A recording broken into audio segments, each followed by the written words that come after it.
함께 묵상할 새벽 예배의 말씀은 시편 119편 165절에서 176절입니다. 구약성경 896쪽입니다. 주의 법을 사랑하는 자에게는 큰 평안이 있으니 그들에게 장애물이 없으리이다. 여호와여, 내가 주의 구원을 바라며 주의 계명들을 행하였나이다. 내 영혼이 주의 증거들을 지켜 싸우며 내가 이를 지극히 사랑하나이다. 내가 주의 법도들과 증거들을 지켜 싸우니 나의 모든 행위가 주 앞에 있음이니이다. 여호와여, 나의 부르짖음이 주의 앞에 이르게 하시고 주의 말씀대로 나를 깨닫게 하소서. 나의 간구가 주의 앞에 이르게 하시고 주의 말씀대로 나를 건지소서. 주께서 율례를 내게 가르치심으로 내 입술이 주를 찬양하리이다. 주의 모든 계명들이 의로움으로 내 혀가 주의 말씀을 노래하리이다. 내가 주의 법도들을 택하여 싸우니 주의 손이 항상 나의 도움이 되게 하소서. 여호와여, 내가 주의 구원을 사모하여 싸우며 주의 율법을 즐거워하나이다. 내 영혼을 살게 하소서. 그리하시면 주를 찬송하리이다. 주의 규례들이 나를 돕게 하소서. 이른 양같이 내가 방황하오니 주의 종을 찾으소서. 내가 주의 계명들을 잊지 아니함이니이다. 아멘. 오늘 시편 119편 후반부의 말씀은 신앙인이 얼마나 하나님을 향해서, 하나님의 말씀을 향해서 집중해야 하는지, 그리고 그 말씀이 얼마나 좋으면 이렇게 고백을 하고 있는지에 대해서 오늘 시편을 통해서 우리가 깊이 깨달을 수가 있습니다. 오늘 165절을 보면요, 시인은 한 가지 진리를 깨닫고 있는데 그 진리는 주의 법을 사랑하는 자에게는 큰 평안이 있다고 굳게 믿고 있다는 점입니다. 그래서 본문을 다시 보면 주의 법을 사랑하는 자에게는 큰 평안이 있으리니 그들에게는 장애물이 없으리이다 라고 얘기하고 있습니다. 하나님의 말씀을 사랑하는 사람에게는 뭐가 온다? 평안이 온다. 이것을 시인은 굳게 믿고 있다는 거예요. 시인은 한 걸음 더 나아가 얘기하고 있습니다. 그 평안이 장애물이 없으리이다 라고 얘기하고 있습니다. 제가 영어 성경을 보니까 NIV에 And nothing can make them stumble 이렇게 되어 있습니다. 스텀블은 넘어짐, 비틀거림 이런 것을 의미하죠.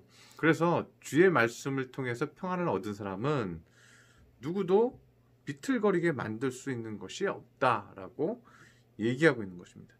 현대인의 성경에서는 아무것도 그들을 넘어뜨릴 수 없습니다. 이렇게 번역을 하고 있습니다. 말씀이 그 마음을 붙들어서 평안한 사람은 흔들리고 분노하고 마음 잡지 못하고 그런 일이 없다는 거예요. 하나님의 말씀이 주시는 평안은요, 이 세상 그 어떤 것도요 나를 비틀거리게 하지 않는다는 거죠. 그래서 이것은 말씀이 나의 심령을 굳게 붙든다는 것을 의미하고 있습니다. 그래서 167절에도요, 내 영혼이 주의 증거를 지켜 싸우니 내가 지극히 이를 사랑한다고 말합니다. 내 영혼이 이렇게 되어 있는데 옛날 통합성경에서는요, 내 심령이 이렇게 되어 있어요. 그래서 하나님의 말씀이 평안을 주는 사람은 그 심령이 그 말씀을 통해서 붙들림 받는 것을 말씀하고 있는 것입니다. 그래서 성도의 자세는 항상 하나님의 말씀을 통해서 답을 찾는 것이죠. 하나님의 말씀을 통해서 힘을 내고 하나님의 말씀을 통해서 정신을 차리는 거죠. 그리고 항상 내가 힘을 내고 일어날 힘은 주님의 말씀만이 나를 그렇게 일으킬 수 있다. 나를 살아나게 하신다. 그것을 믿는 것이죠. 그래서 오늘 시인이요 169절에 그 말씀을 하고 있습니다. 나의 부르짖음이 주의 앞에 이르게 하여 주시옵소서. 그래서 주의 말씀대로 내가 깨닫게 하여 주시옵소서. 시인이 기도하는 이유는 오직 주의 말씀을 듣고 내가 깨닫고 정신 차리는 것입니다. 그리고 힘을 내는 것입니다. 오늘 176절에도요 시인이 자신의 상태가 어떤지 얘기해 주고 있습니다. 176절을 보면 시인은 자신이 잃은 양같이 내가 방황하고 있다고 말하고 있습니다.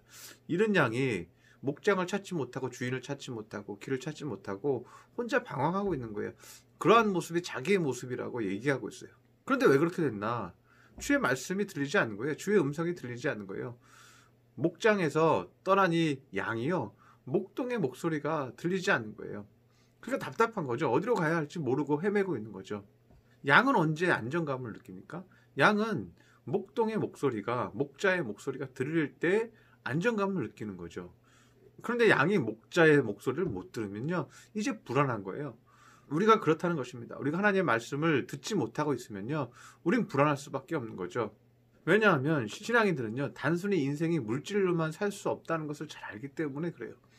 물질로 먹고 살고 이것으로 내 인생이 만족스럽지 않기 때문에 그래요.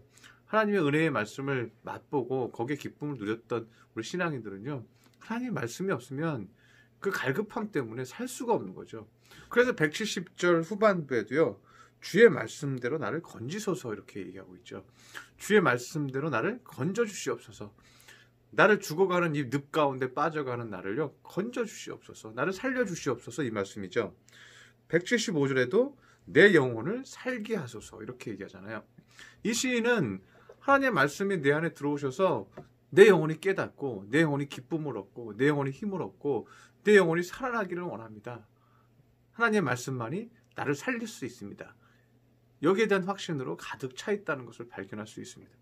그리고 그 하나님의 말씀이 나를 살게 하시면요, 그 다음부터 나에게 말할 수 없는 영적인 기쁨이 있다는 것을 이 시인은 알고 있습니다. 그래서 171절에 율례를 가르치심으로 내 입술이 주를 찬양합니다. 172절에서는 내가 노래하고 찬양합니다. 주의 말씀이 나를 위로하시고 나를 흔들리지 않게 하시고 나를 붙들어 주시니 내가 주를 찬양합니다. 내가 주를 노래합니다. 주를 기뻐합니다. 그렇게 고백하고 있는 것이죠. 하나님의 말씀과 음성을 우리가 들을 때 우리는 믿음이 생깁니다. 그리고 우리 인생에 대한 불안감이 사라지고요, 내 마음은 살아나고요, 내 마음의 평안과 기쁨이 가득해서 주님을 찬양하는 거죠. 우리 믿음의 성도들 한 주간도 그렇게 주의 말씀을 가까이 하셔서 마음이 살아나시기를 바랍니다. 그리고 주를 찬송하시기 바랍니다. 주를 노래하시기 바랍니다. 오직 주의 말씀을 굳게 붙잡고요, 다시 찬양할 수 있는 거룩한 우리 주의 성도들이 되시기를 축원합니다. 기도하겠습니다. 할렐루야. 사랑의 하나님 아버지, 우리의 심령은 자주 낙심하고 자주 한숨이 나옵니다.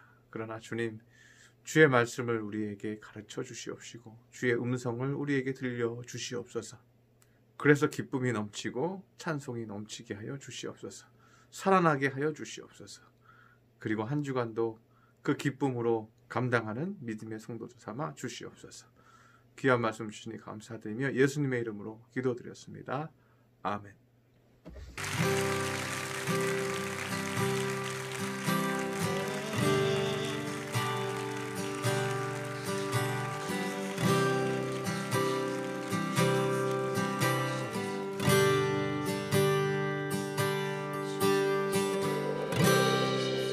모든 상황 속에서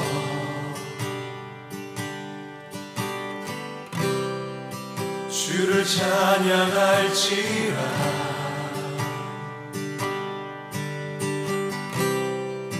주는 너의 큰 사랑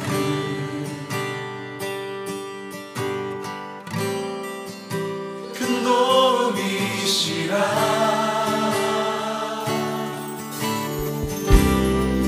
주의 얼굴 구할 때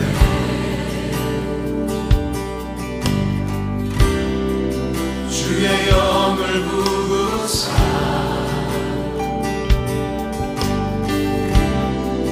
크신 사랑 안에서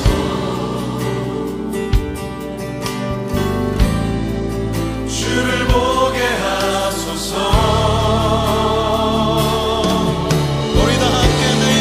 확정되고 확정되었사오니 내 영혼이 확정되고 확정되었사오니 믿음의 눈 들어 주를 바라봅니다. 내 영혼이 확정되고 확정되었사오니 믿음의 눈 들어 주를 바라봅니다.